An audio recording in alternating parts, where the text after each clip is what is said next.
Thank you very much. It's an honor to be here. I'm Dutch. I'm not going to say this because I have to. I'm Dutch. I don't care. But it's absolutely an honor to be here, to be welcomed here, but also to be part of a very good group of scholars, because I looked at the program after I was invited, and I think, oh no, there are some real good people in the room. So please don't ask any difficult questions. Then I won't do that in your sessions. My name is Rutger Leukfeldt. I really like the way you pronounced it. The Americans say Rutger or whatever, so kudos for you. I work at 3 institutes, but I do one thing, that's cybercrime research for all of them. The Hague is more applied, so I think that's something that you guys actually do here, right? It's the real world problems that we try to tackle. The other ones are more fundamental, and I think cyber is a very exciting mix of fundamental problems and real world problems, and we try to connect the two of them. So I'm here giving talks, I publish, but we also work a lot for the police, for the justice department, to work with them to make their interventions better and to help them where we can. And I think that's really exciting. So I really hope that if you have any questions about how we do it in the Netherlands, or if you can teach me something, let me know after the presentation. And I'm used to walking around a lot, but I'm stuck here behind this thing, so I'm just going to see if that works for me. And my presentation is about pathways into cybercrime and online interventions, but Rick asked me to give a broad introduction to the field of what we call the human factor in cybercrime. So I will start with some other stuff as well. So I will start with some general things that we learned about victims, because the victim is central, of course. And I will teach you some Dutch, as you can see on the slide. It's an extra bonus, and you don't have to pay me for it. Then I will move towards the offenders, because that's why I'm here. I will first talk about offenders that work together, because that's my first scientific love, if you want to call it like that. And then I move to the pathways of individual offenders. And that's the thing that I'm going to do for the next 5 or 10 years, because I think that's a really interesting part of the field.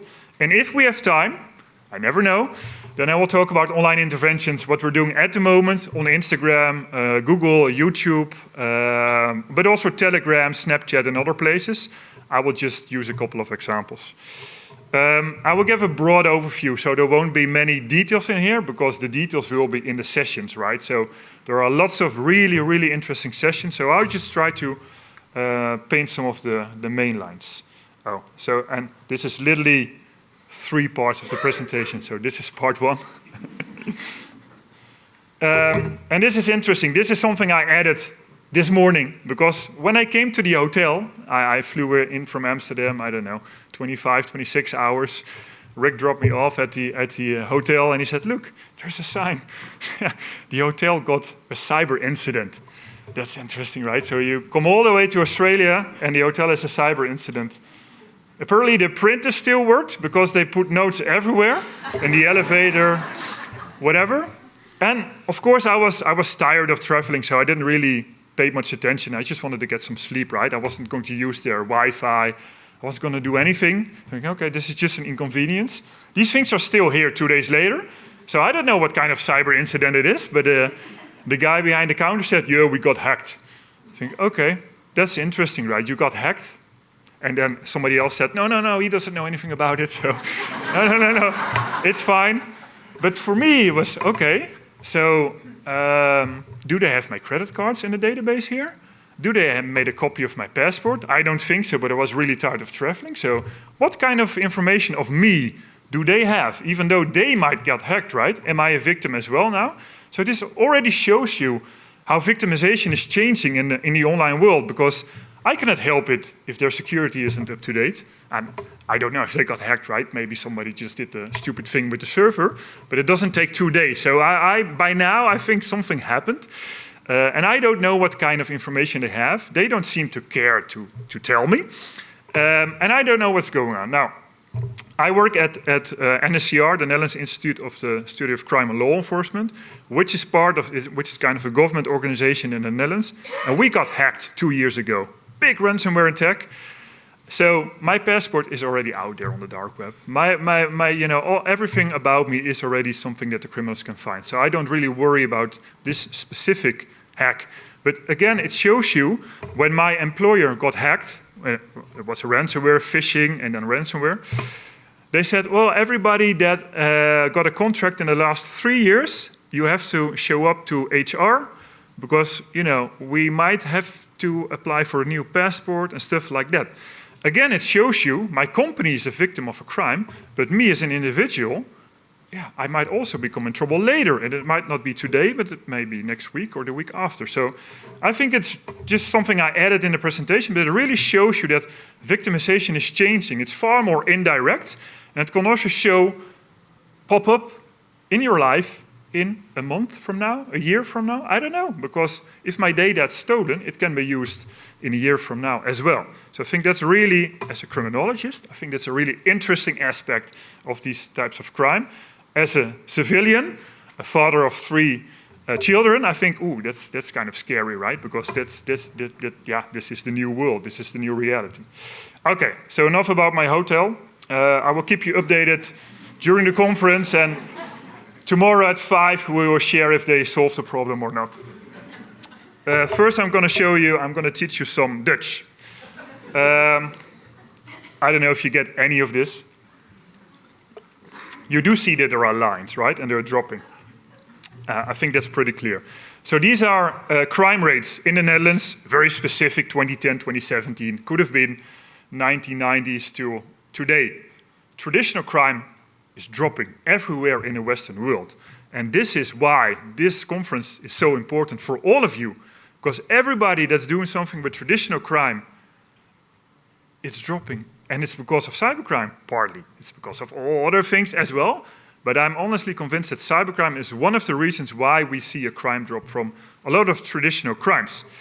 And I got a better sheet, again in Dutch, to prove it. Because in the Netherlands, we have been measuring cybercrime. So cybercrime in a broad sense. So hacking, DDoS attacks, defacements, but also frauds, interpersonal cybercrimes, everything. We've been measuring that since 2010. We actually built the first survey for Netherlands Statistics, who does yearly statistics about victimization, so self-report studies. I'm sure you have them in Australia as well. And what we can see here, again, it's in Dutch, but from 2012 on, we actually are looking at both online crimes and offline crimes. And you can see the green line on the top, it's rising. That's online crimes. The rest is still dropping, right? And you can see why that might explain why traditional crime is dropping, because the criminals are also intertwining cybercrime into their criminal repertoire. They're not saying, oh, no, I'm from the fraud department, I'm not going to go into cyber. That's what we do, right? That's what government agencies do. That's what the police is doing, and that's what scientists are doing. No, I'm into street crime. I don't do anything with cyber. That's too technical. The criminals, they don't think like this. I will show that later in the presentation. If I still have time and don't talk too much about these kind of slides. But I think it's really interesting to see that the online crimes are rising. And I know how bad these statistics are, because I was part of the team that built the first survey back in 2010. Back in 2010, ransomware didn't exist. Now, today is the biggest threat. So these figures don't include ransomware. And ransomware is a huge problem, at least in Europe and in the US. I don't know how it's in Australia. I should have done a lot of reading in the plane, I get it now. But it shows you that crime is also changing. So a number of fraud types that are now very common didn't exist in 2010. I call them pop-up crimes, because they just pop up and they're there, and all of the criminals copy it and they start doing it. So these statistics are even, you could say the line is even steeper, right? So it shows you that if you do something with traditional crime, you might also have to get involved a little bit into cybercrime. And it's not scary. This is also what I want to show you today, because it's not very technical per se. Just a little part of the modus operandi is, but the victims are still the victims and the offenders are still the offenders. So, my mother, because when we think about victims, and I'm not going to spend too much time on this, because there are many great scholars in this room who actually study this a lot. But when we think about victims, we think about, it's elderly people, not a lot of tech skills, they get a phishing email, they don't recognize it. My PhD was funded by in the Netherlands, we only have 4 big banks. That's really good, because they collaborate. And back in 2010, they said, well, phishing for online bank accounts is a really huge problem. So please study the criminals and please study the victims. So we did. It was part of my PhD project, funded by the banks and the police. And I started with profiling the victims because we indeed assumed, well, it must be elderly people, they got a lot of money, and they don't have the skills, they can't recognize it. But what it turned out when we talked about phishing, we looked at all of the different risk factors, protective factors, but we also had, because we worked with Statistics Netherlands, which is cool in the Netherlands, you know about how much money they have, you know about all of the other statistics we have. None of them were related to a higher chance of becoming a victim, meaning that everybody can be a victim. And I think that's a very important message to share, because we always tend to think, well, if we can just pinpoint a very specific demographic, then we're going to teach them how to be more secure. And that might work for some specific crimes, right? I mean, I'm not saying here that it doesn't work for any crime, but for a lot of cybercrimes it doesn't work. And I think the reason why is that you can be a victim of phishing very directly, because you get an email, you click on the link or whatever, but it can also be very indirectly, as I just showed you with my hotel. Now, they might have some of my information about the bank or whatever, and they might be able to use that to actually gain access or something like that. I don't know. Maybe their systems are so bad that now I've got malware on my phone without me knowing it. So, because it's much more indirect, we also see that there's not really one type of victim. I think that's very important, because there's no solution that is, just do one awareness session and we're good. It's bad news, I would say, because it's a lot of work and there's a lot of your colleagues that need to do it. The other thing is, I don't know if there are police officers in the room, but in the Netherlands, they always say, blood is good, because when there's blood, there's action. And you went to become a cop because you want to have some action. And all of these, right? I don't know if it's in Australia, it's different, but in the Netherlands, you want to be a cop, you want to go on the streets, arrest the bad guys and stuff like that. You don't want to do cyber, because it's behind a computer, and those victims, are they really victims? Nothing really happened, right? They might have lost some money. Okay, that can be, they get that money. That's an important factor. But actually, when we start doing the first studies into victimization, it turned out that with a lot of crimes, that victims not only reported financial consequences, but also psychological aspects, very, very severe aspects that we never thought of. So in the Netherlands, they actually changed the policy when it came to cybercrime victimization, because the policy was kind of, if it's a high figure that somebody stole, we need to do something. In all other cases, it's not that bad. Well, we actually seen that it can be much worse when it comes to sextortion and stuff like that. Because again, if your pictures are stolen, even if the offender gets arrested, the pictures might show up a year later on the internet, or 2 years later, or 30 years later. So some of these forms of victimization don't stop in time. And it's a very new element to crime. And that's why I always show this picture anywhere where I am. Blood is good, but the internet is really scary, and people don't really understand how it works. So they might even lose trust in online banking systems, in your phone, in whatever. So we see a very much that, cybercrime is not to be underestimated. And I think that's a very good thing to acknowledge. So, enough about victims, because I think there are lots of victim sessions in here with people that do a better job at doing research into victims than me. Let's go to the second part, the offenders, because I really like the offenders, because, I always say that I'm lucky that I grew up. I'm from 1982, so I'm just a millennial. I'm proud of that. I'm not that old. But when I grew up, I think the World Wide Web as we know it was like 1994, 1995, like with the web browsers.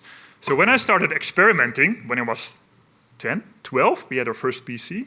We had bulletin board systems. I don't know if anybody is old enough to remember bulletin board systems, but it's basically, just you had to dial in, and you could get some illegal stuff. And in the Netherlands, I can say what I bought. Here, I don't know, it's another culture, so I'm afraid to tell some of the things. But let's say I was experimenting in what I could do, and I was 10, 12 years old, right? Okay, buying credit card generators and stuff like that. But in the Netherlands, nobody was paying with credit cards. So I could buy the legal stuff and see if it works, but I can't do anything with it in the Netherlands. If I would grow up now, today, with all of the things that, are one click away, I don't know what I've done. I was a script kiddie. I was just looking, how does this thing work? What can I do?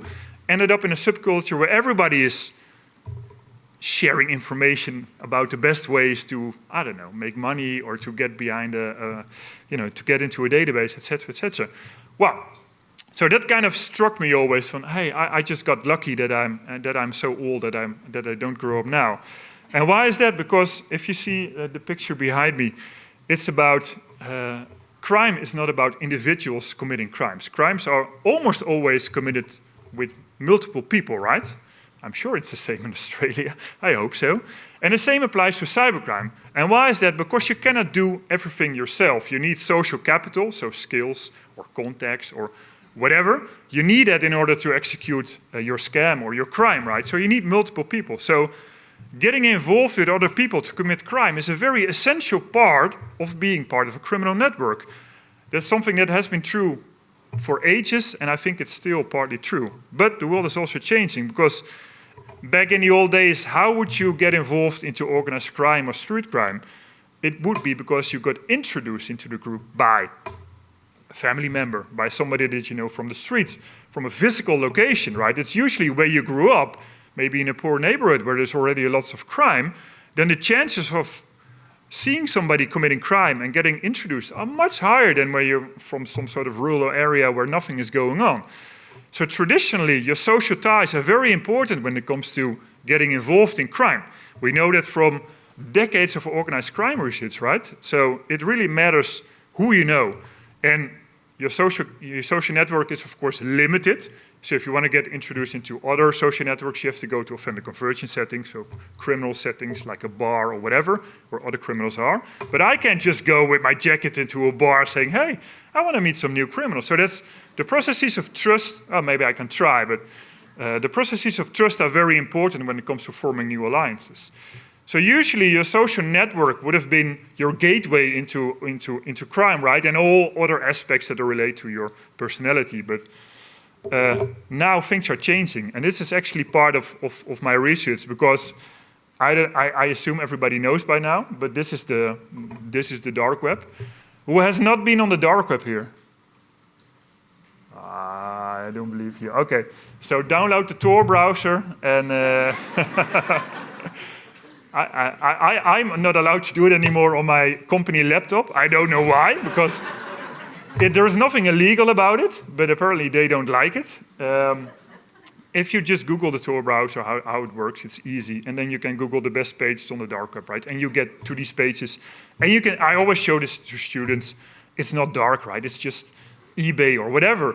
And of course, this is changing how you can meet other criminals, how you can meet people that can facilitate your crime, that can bring in new social capital, because now I don't have to find my friends on the streets to actually get me introduced somewhere. I just go online, it's pretty easy, and you can actually see who you can trust, because there's a nice rating system, and you can see, especially the reviews about the help desk function are interesting, because apparently if you have a good help desk function, most criminals are just dumb, right?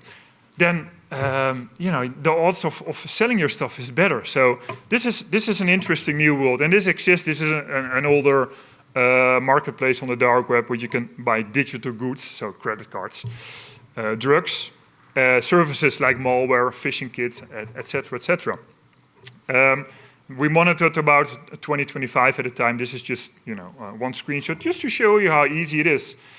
But we also have hacking fora, which have been there for a much more longer time, where you can actually learn specific skills. You might have to have some skills to get there, but it's not that difficult. And another thing, a Dutch lesson. This is Instagram. I'm sure most of you have it. It's even an easier way of getting involved in crime, because this is very openly recruiting for money mules in the Netherlands with big stacks of cash money, because that's what you want when you're young, right? So you don't even have to go to the dark web or hacking fora nowadays to get involved into people that want to recruit you for crime. This is happening out in the open on Instagram. I was also surprised when I learned it, because I use Instagram and this is never in my feed. So I don't know. they don't know me good enough. I don't know. But then we started working with younger people and said, no, but yeah, they're just, I'm getting asked everywhere in the streets from friends, but also on Instagram and now it's of course Snapchat, TikTok, whatever. And this is not hidden away. So we did a quick search and we analyzed all of these advertisements in the Netherlands to see what are the recruiters using, cash, what type of neutralization techniques are they using. So it's a very interesting new way of getting involved in crime. You don't have to go to the dark alleys. But does it mean that all criminals now don't have like the social ties between them? Because that's very important when you want to address them, right? So this slide is about my PhD, which was about this question: do cybercriminals still have social ties between them? Because if they don't, it's very hard to actually do something with the network, because if they don't know each other, or they can actually go to the next malware write or whatever, there's no way you can actually do something. And as you can see, there are 4 types. What we expected was only type 4. Based on all of the literature there was, mostly for computer science, we expected that most of the cybercriminal networks consisted of only people that went to the dark web, formed a criminal alliance, and just made some money and then moved on to the next partner. And they are there because you can see they're there, right? It's type 4. But funnily enough, there are also still cybercriminals that are type 1. So it's completely traditional. They only work with people they know from the streets, from the family and whatever. And I was surprised by that. And there are number 2 and 3. I will quickly show you one of my very nice drawings. This is never meant to be to go in a PowerPoint. But I analyzed criminal networks in the Netherlands, in the UK, in Germany, and in the US. I had access to police data. We have that in the Netherlands. That's very nice. And I analyzed, I think, 40 networks to start with. And by now, we must have done 100 or 200 of these networks. And this was the very first network I analyzed. It was back in 2012 or something like that. And what I did, you all know police force, right? In the Netherlands, this case must have been 100,000 pages of detailed information, a lot of repetition, but a lot of, like a room filled with papers. And what I did, I tried to have one piece of paper for each network. This is a phishing network, at that moment the most successful phishing network in the Netherlands.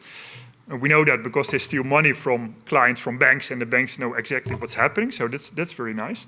The most successful phishing network in the Netherlands. So I'm thinking, oh nice, I'm going to see some real cyber criminals here.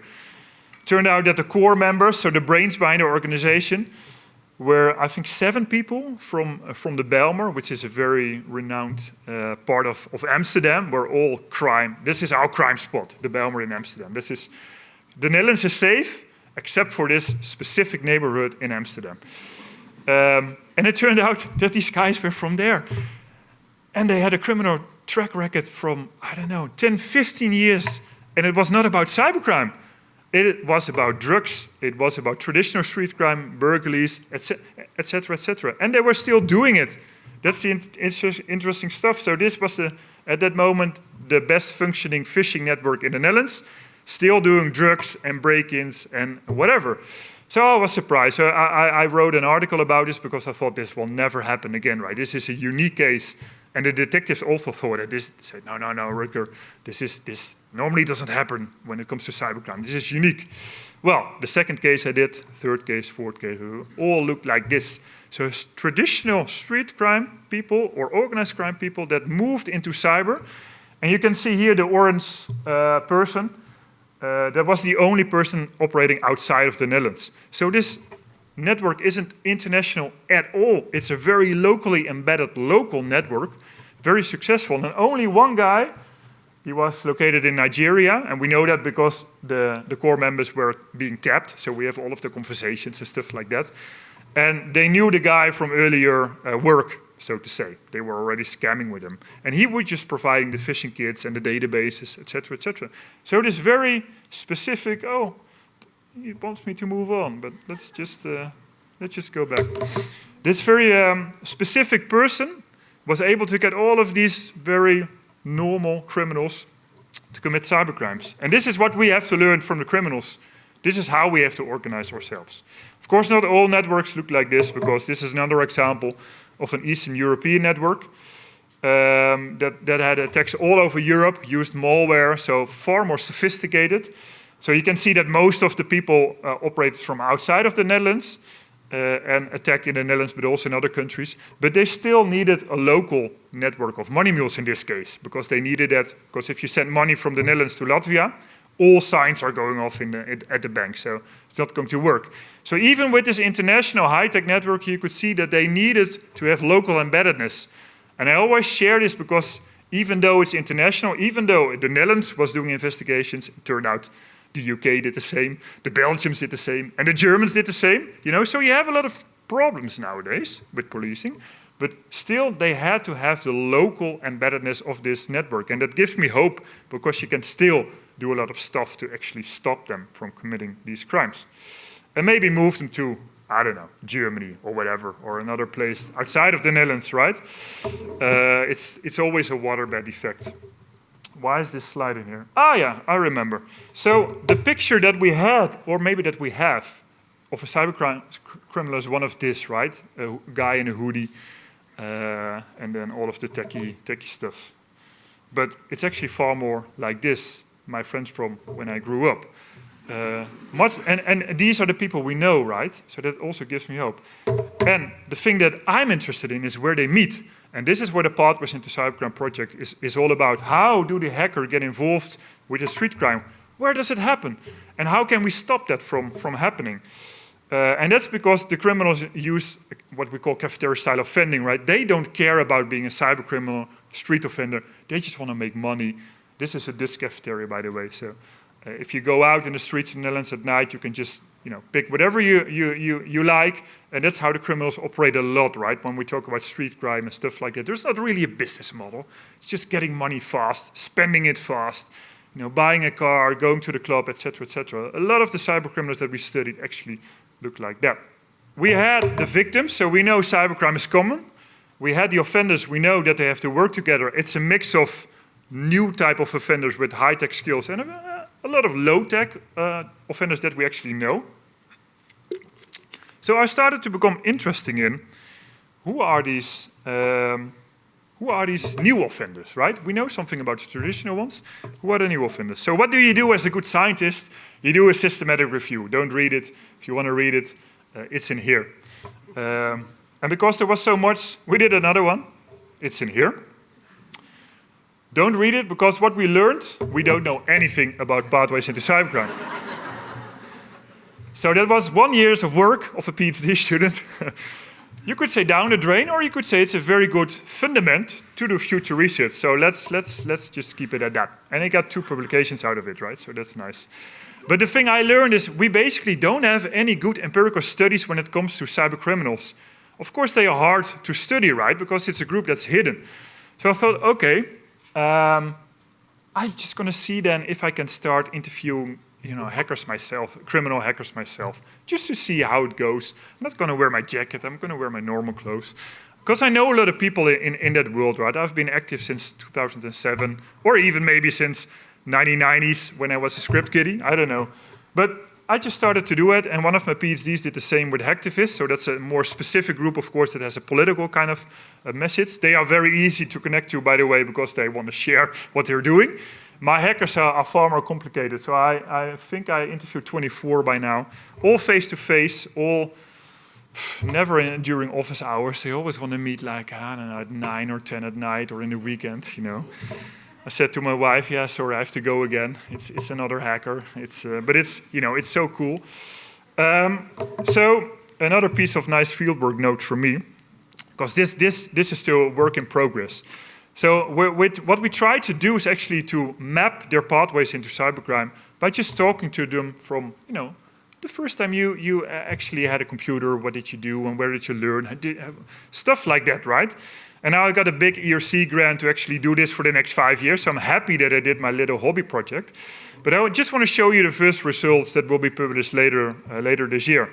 I don't know if you can read it. If you can't read it, just listen. This was number 23 that I interviewed. And I think this is actually a prime example of all the others. That's why I'm showing this one. And it's in English. It was the only English interview. The rest were all in Dutch.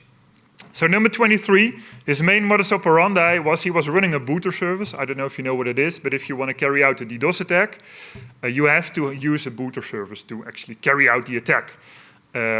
So this guy actually had the booter service. So this was not a script kiddie. This was somebody that could actually do something. And he had a botnet for hire. So botnet, you know, a lot of infected computers you can use to do the DDoS attack, but you can also use it to gain all of the credit card information, whatever you want. And we know this is true because I also have access to his police file. So I know this guy wasn't lying. Some of them were thinking they were God, but they weren't. But this guy actually, you know, this was true. But this is something that most of them told me, right? So they started doing stuff with computers at a very young age, like 7 or 8, just like me. At age 9 to 12, a lot of online gaming. Was not, in my time, there was no online gaming. It didn't exist. But now, online gaming at a very young age, like 9, 10, 11, 12 years old. And that's where it all started. And I never asked for this. This is something I learned along the way. It started with becoming a victim when you were like 9 or 10 or 11 years old, because you get hacked. Because, you know, somebody using a phishing website to gain access to your account. Something happens, some DDoS attack is going to kick you out of the game and you lose. Very simple things, right? But all of them said it was a trigger point. I became a victim, and then I started Googling, how does it work? What can I do to retaliate, of course? And of course, all of these guys, they were all guys. If you know female criminal hackers, let me know. I really want to talk to them. All of these guys said, this is where I learned actually how to hack. And I learned that this was something that I'm good at, right? That's also something that I learned. Of course, they were not only online gaming, they were looking for cheats, for mods, like, you know, modding the game, changing the game. So they were already a little bit in the gray zone, you could say. So what happened?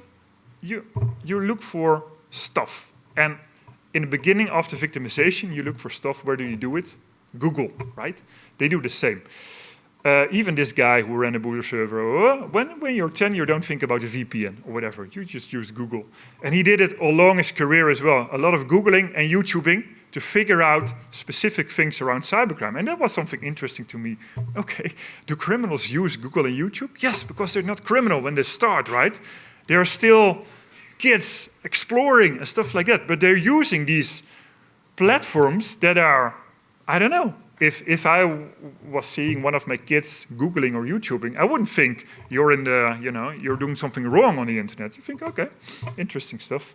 So they go to Google, YouTube, figure out how it works, get into the entry-level hacking fora, and then, you know, go deeper and deeper. Because what do? They start experimenting and learning. Because when you're young, just like me, well, back in the 90s, what do?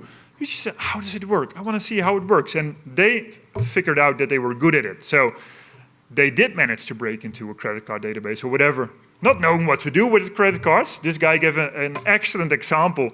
I just found a vulnerability. I got into the database, got all of these credentials. I didn't want to use them, so I just posted them on the forum. What do you think happened? He skyrocketed on the forum. He became a local hero, like that, right? It didn't took him a year on the streets. It took him a day from nobody to somebody that could do something. And there you get scouted by the criminals that are already active. There they see, oh, it's interesting. I saw you posted this about credit cards. Can you do this? So they're going to test you. They're going to see if you're willing to go somewhere. They're not going to say to a 10-year-old kid or a 14-year-old kid, join our criminal network. They're going to say, hey, we have this thing, or can you do that? So it's a very interesting process at a very young age. And of course, parents don't know, friends don't know, because none of the friends have the skills they have. They all say, well, if something happened with computers, people would go to me. So they don't really have people to talk to in their own community. So if you then paint and again, this is first results, right? So in the publication, it might be a little bit more detailed or tweaked. But what you could see is you start with gaming, not saying that gaming is a pathway into cybercrime people, but they all start with gaming. So this is an interesting place for interventions. And then cheating, modding, where you learn, normalize, and then victimization happens, right? And then you move on to the Google, YouTube. Again, very common places. Again, learning, normalizing. You end up in a subculture in a hacking fora, where you build reputation, and you end up in criminal collaborations.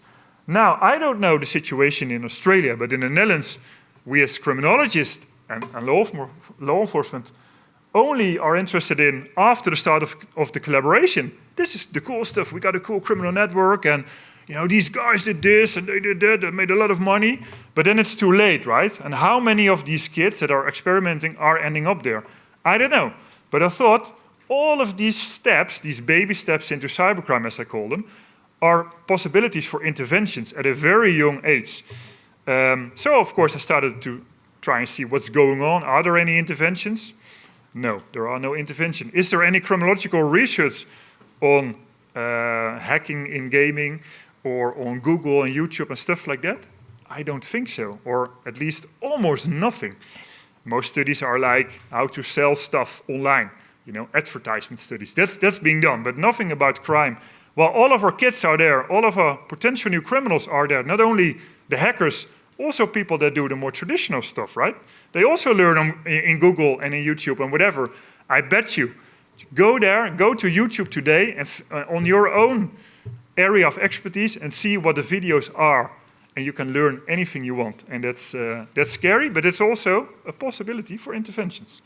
So, final part of the presentation. If you didn't, if you've fallen asleep, now's the time to wake up again. Because I think, to me, this is the interesting stuff. It's also a lot of new stuff. It's a lot of exploring.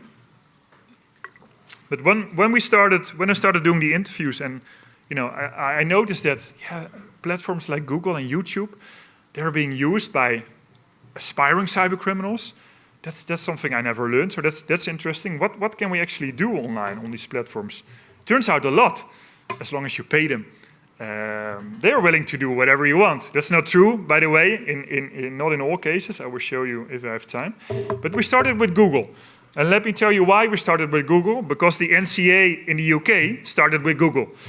And they did a campaign. They did lots of campaigns. I think they do too many campaigns. But they did a campaign against DDoS attacks.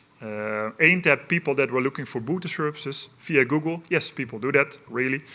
And they just had advertisements. And the Cambridge people from the Cambridge Computer Science Club, I can't remember their actual name, they were measuring all of the DDoS attacks in the UK worldwide, but this is UK specific, and they saw a drop in the number, in the volume of DDoS attacks in the UK. And they said, hey, there might be a correlation between the campaign of the NCA and what's happening here. And of course, as you know, law enforcement likes it if something works, and they should. So they got really excited, and then all of Europe said, well, we need to do this too. Luckily, I've been working with the team at the crime in the Netherlands for over a decade, so I said, if you're going to do this, let us know, because we want to be involved. We want to do some experimental stuff in there. If you're going to use messages, we have to use different messages to see if one is better than the other one. We have to measure these kind of things, right? And they said, yes. Well, at first they said, no, you're going to slow us down. Well, of course, it turns out they slowed us down because of the communication department. But it's also a valuable lesson that if you work together, you can also show that, no, science doesn't always have to slow down practice. If you do it together, we are very hands-on people, at least I am. So, back to Google. We were going to do this in the Netherlands. And why is this interesting? Because if you want to look up how to DDoS, Google actually helps you. Oh, do you want to DDoS a Minecraft server maybe? Or do you want to DDoS a Wi-Fi network? And that's crazy, right? Think of it. That's crazy. That's just, how is this legal that Google is doing this? I don't know. But this is happening. So again, interesting stuff. We thought, okay, let's set up an experiment in the Netherlands. So only Dutch users were targeted at the age group of 25 and below. Nice thing, Google, of course, knows that. We used a list of keywords. So if you were searching for those keywords, all linked to specific illegal booter services at the moment, because we collaborated with the Dutch police. So all of these keywords are very leading you towards an active booter service. So this is not, oh, how does a DDoS attack work? No, this is, where can I find this booter service or whatever. If they were looking for it, they were shown one of the ads. And the NCA, of course, used the classic deterrent message. Hey, we're going to watch out, because we're going to go after you. We used also different kind of messages to see if people were clicking on it and stuff like that. And if they were, they would go to a landing page, so just a website where you go, and we measured how long they were there, what they were looking for, etc., etc. One of them was the police. One of them was a big gaming company in the Netherlands, to show, hey, don't use DDoS. It will screw up our games and stuff like that. So a completely different approach. So for me, it was really, I don't know. As a criminologist, it was exciting. When I pitched this at the NCR, people said, no, you cannot do this. Google is a black box. You don't know what's going on. Is it ethical? I said, yeah, but my potential criminals are there, so I want to learn if I can reach them, if this works, right? And maybe there are only 5 people in the Netherlands, because we're a small country, 17 million. Maybe there are only 5 people looking, so then it's a big failure. It turned out in the first test that we did in a 14 weeks campaign to see, is this working? How are people looking for these kind of things? We had 70,000 unique impressions of our ads. So 70,000 times people were looking in the Netherlands at the age of 25 and below for these illegal boete services. That's a lot, I can tell you. I don't know if you think that's a lot compared to the Australian population, but for us, that's huge. So I learned, okay, this is they are actually here. They're not using their VPNs. They might use it, so there might even be more people. But this is interesting, right? So actually they are on the platform. And of course, we only had an engagement ratio, so the people that actually click on it, of 6%. But that's, the other ones did see the message. So I think that's really interesting. So for me, there was a sign, okay, there's something in here. We need to continue this. Because this was just the police paying for the campaign. We just, I got a couple of postdocs working on it. There was no money involved. There was no big research project. It was just another thing that we did on the side. It seemed that it worked. And there's a huge spike of people looking and the impressions right at the day that there was a huge DDoS attack going to happen. So there's also something in there. Maybe you can use the Google data to predict what's going on in the future. So we're really working on it right now to see if we can use these kind of search terms to see what's going on tomorrow. Then, of course, we looked at the ads. So the NCA used a classical deterrent ad, right? So, of course, we as scientists said, no, you should not do that because that's not the right thing to do. And we were right. But it still came second, so it wasn't that bad. But it also shows you that if you set it up just, a little bit better than just using one kind of message, you can learn actually how to reach your target population, because it's very important in a digital environment. And this thing only costs us like 10,000 euros, so it's nothing compared to all other campaigns that we have, which cost millions of euros. This is a very cheap way to actually reach them. And the funny thing is, and I never knew that before, because I never used Google in this kind of way, is you can learn something about the routine activities of our potential offenders. Because you can see when they are looking for it, at what time of the day, you can see when there's a lot of interaction. And it turned out the most engagement, so the most interaction, was like at Sunday at 1 at night.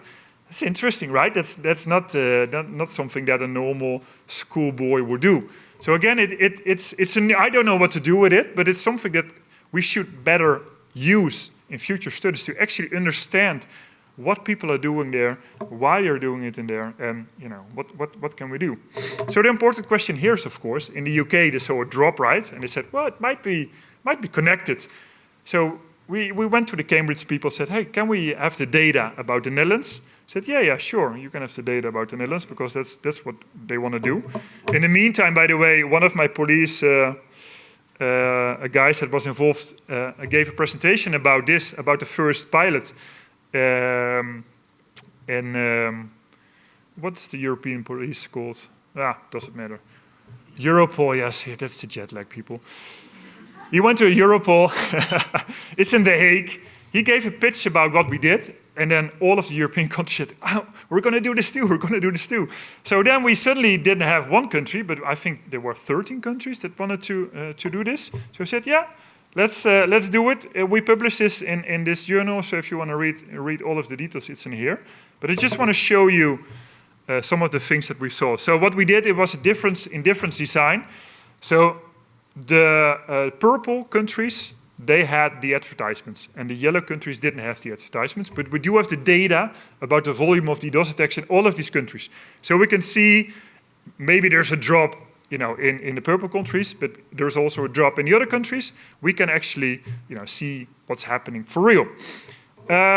So we did it in all of these countries, which is of course pretty nice. And you can see here the results. The gray part of the graph is the actual intervention, and the white thing before is, the period before the intervention. So visually, you can see that the line is dropping, right? It's not going up. So in all of these countries, it's going down. But it's not statistical significant. In the Netherlands, the second campaign even upped the volume of DDoS attacks. I don't know why. Only in Portugal, we saw a significant drop in the volume of DDoS attacks. In all of the countries, there wasn't a statistical significant thing. Now, my data science guy says, Rutger, but that's statistical significant. That doesn't mean anything, because if you look at this, there's something in there. I'm a simple, mostly qualitative criminologist, so I tend to believe him. But the real reason is we have all of the data. So we have all of the volume of all of the DDoS attacks. Well, we're obviously looking for a specific group within that, right? We don't care about the Russians that are attacking us. In this case, we're interested in the youngsters that are attacking the schools or the gaming. So you can, we might not have the good data. But it shows you that we have very good data about crime in the online world, because this is a database about the volume of DDoS attacks, but we have that about remote access Trojans. We have that about hacking tools. We have all sorts of new opportunities to gain far more insight into criminal tools and criminal activity than we had before. And I think that's the real cool thing about this. Do I still have time? Okay, perfect.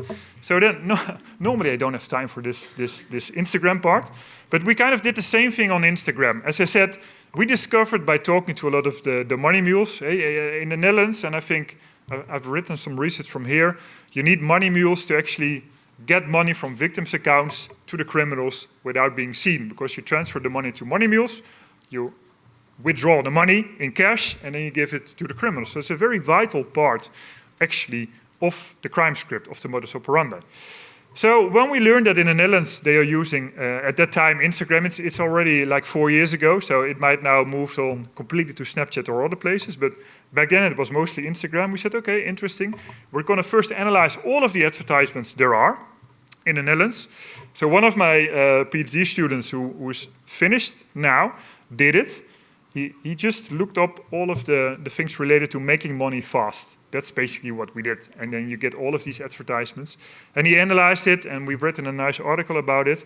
But it also showed us what are the techniques that these offenders use to recruit new people, right? So we said, okay, we're going to use that to actually come up with a campaign that uses the same elements as the criminals do, but to show them, no, there is no way of making fast money. You're getting screwed, because you're getting the criminal record. And by the way, if you're in debt, as many of them were, here is a potential way to get out of debt. So this is some sort of weird awareness campaign based on the things that criminals do. I think that's excellent, and we have to do that more, because everything the criminals do is out in the open there. So we have to learn from them. So what did we do? Instagram is a little bit different compared to Google. It's a little bit more difficult. If you want to do it experimentally, if you just want to get all of the people to get a message, it's easy. If you want to set it up experimentally, it's a little bit more difficult. So we used clusters of zip codes in the Netherlands. So we could control ourselves who could see the advertisement. Then we had 3 different advertisements that people were shown. And then again, they would see it. I don't know if you know Instagram. There's a feed on top, and there's just the simple pictures and the other parts. So we use that in different parts of the app. And again, this was something that, we don't know how many people we can reach. We don't know if this works. We did 2 campaigns. The first one was the scientifically correct campaign. Everybody only saw one advertisement once. So it's a very good way to actually measure, is one better than the other one, right? And you can see the purple line is the total number of people that we reached, and the yellow line is the people that actually clicked on the advertisement thinking, interesting. I want to make money fast. And you can see that the second campaign, the click-through rate is much higher, because in this instance we used the AI of, I told you, I made a promise not to use the word AI in my talk. I screwed up. Okay, to use the AI of Instagram to reach the population at risk.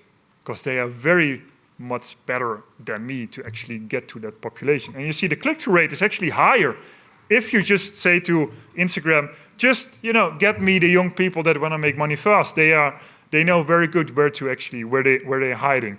So another thing we learned, this is interesting. Scientifically, I want to do the first campaign, but if you want to have an awareness campaign or you want to inform people, the second way, just use their systems. I don't know what they do, but they do know what they're doing because the click-through rates are higher. And these are all people thinking, yes, oh, that's interesting, I want to make some money. We're doing this right now, by the way, on Telegram. We are infiltrating. We're just, that sounds really, we're not infiltrating. We're active in some of the groups where we know there's a lot of fraud going on. And we say that we provide a service. And it's very interesting how many people react to it. And also, what happens when they think that you're a cop. and that the rest of the world doesn't care. Because we got, within, I think, 3 days, they say, oh, these guys, this is a cop. Can't be true. Get him out of the group. But nothing really happened. So they're also in some sort of a subculture where they think, yeah, you can be a cop or not, I don't care. You can get me anyway, right? This kind of shows you the subculture where they're in, that they just think, well, I don't care. I'm behind my screen. They don't know where I am. But to get back to the Instagram thing, our 2 campaigns reached almost 100,000 youngsters in those zip codes that we selected. And because we know about the zip codes, how many people live there, we also know that they reached about 95% of the youngsters that lived in that zip code area. So again, this is a very interesting way. Also, if you have certain areas in the country with a lower socioeconomic status, or maybe as we have in the Netherlands, a couple of cities where this problem is bigger than in other cities, you can actually pinpoint your campaigns to these specific locations. And that's very important because then you actually can target the group at risk at the moment that they want to do something. And I'm very, I love situational crime prevention, but it doesn't work in a lot of instances because you have, when it's about warning banners or whatever, you have the warning banner today and you might want to do something next week. Does it really work? I think it works if you have the warning banner at the moment you want to do something. And the online environment really offers the opportunity to actually do that. So again, you can do the cool stuff. It's mostly for publications and presentations like this. I think what I learned, and I really want to share that with you over the past 15 years, is that cybercrime is not like something that happens to a couple of companies or my hotel. Cybercrime is a common crime. So the approach to cybercrime should also be something that it's something for everybody that works at the Justice Department, everybody that does something with crime. You have to have a very good national team high-tech crime, right? Because some of the crimes are very international. Some of them require a lot of, operational collaboration with other countries. You have all of the things with laws and stuff like that. But that's the top of the pyramid, I always say. All of the frauds, all of the interpersonal stuff, the sextortion, that's all local, at least in Europe. I don't know, maybe it's completely different here. I personally don't believe that because we see a lot of ex-partners harassing each other. We see a lot of things going on in personal relationships. So a lot of the cybercrime is actual normal crime, but there's an IT component in there. So cybercrime is high volume crime, and make sure that you learn from the criminals by not only having a very good team high-tech crime, but also having all of the regions of the police, all of the layers within the organization, have somebody that can tell them about cyber. Not everybody has to become a cybercrime specialist, but if you have like a combination of tactical detectives and people that know something about cyber, I think that's already a huge step to take, because that's the step the criminals took a decade ago. So when we talk about business models, yes, of course, some of them have very good business models. Ransomware is a good example, but yeah, let's be honest, most of them don't. Most of them are very opportunistic. It's very fluid, and if you stop them today, they will just change the modus operandi and do something else tomorrow, because they don't care about the modus operandi, they care about making money. And we have to understand that, so we need to zoom in on the money part, and we need to zoom in on the early career part. And I think local embeddedness, it always gives me hope. even with the more high-tech crime networks, there is some sort of local embeddedness because they actually live somewhere. Not all of them are only operating from Russia. Some of them are North Korea, whatever, but not all of them. And we need to demystify cyber. We need to not think of, okay, this is only something that a very specialized team can do, because yes, they have to do it, but all of the others have to do it as well. So demystify cyber, please. Pathways into cybercrime, yeah, technical skills and hacking fora, but also gaming, Google and YouTube, Instagram, Snapchat, and all of the places where your kids are. When the first speaker told about her children gaming all day, I think, ooh, yeah, I better check what they are doing when they are gaming, right? Because not all gaming is a pathway into cybercrime, but yep, it's easy to get involved into a subculture there. And interventions can be done on the same platforms. And I think for me, that's the biggest lesson that I learned. And I never thought about this. I cared about the criminals because I think they're interesting. I want to understand them. But now I moved far more towards the platforms. How can we use the platforms that they use to gain insight into what they're doing and to actually build interventions? And so the ERC grant, it's a big European grant that I got, is for the next 5 years to actually build the fundament of knowledge about them. So we keep doing the interviews with offenders and stuff like that, but we also keep doing the experiments. So in Australia, if you're going to do anything with online interventions, let us know. If you don't want to collaborate with me, let one of the people in the room know, because I think it's very important that we learn from each other. And I think we actually can do, and it will make my life better, it will make your life better, and I hope it will make the society a little bit more resilient. I think that's it for me. Thank you very much for having me.